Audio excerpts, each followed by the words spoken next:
আসসালামু আলাইকুম রহমতুল্লাহি ওয়া বারাকাতুহু। মোহাম্মদ মামুন রশিদ যশোর। নাহমাদু ওয়া নুসাল্লি আলা রাসূলিল কারীম আম্মা বা'দ। আটটা জান্নাতের কারা কারা কোন শ্রেণী মানে বা ইমানদারের মধ্যে কারা কারা কোন জান্নাত যাবে সেটা কিন্তু বর্ণনা কিন্তু ইসলামে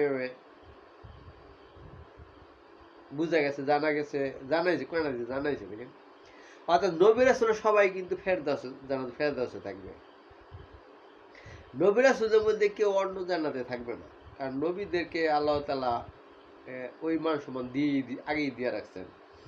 কিন্তু সাহাবীদের মধ্যে মনে করেন যে অর্ধেক বা দশানির মতো জান্নাতুল ফেরদাউস, আবার দশানির মতো জান্নাতুল আদনে কিন্তু দেখেন।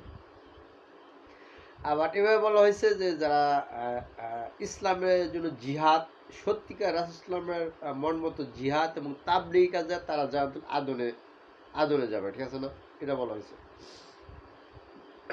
তা সত্যিকার মন থেকে তাবলীগ আছে না, সব তাবলীগের আবার আদনে চান্স পাবে না, সেটাও কিন্তু আছে দেখেন। অনেকে বলতে বলছে যে তাবলীগ করলে যে আদনে পাবে, সেটাও কিন্তু নিশ্চিত কেউ বলতে পারবে না দেখেন।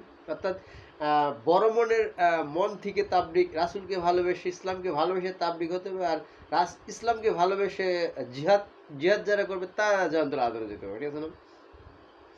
আর অন্যান্য জান্নাতের বর্ণনা এই নবীর নবীর উম্মতেরও ছড়াছিটে থাকবে, আর অন্য নবীর উম্মত থাকবে, ঠিক আছে না? এরকম আর কি।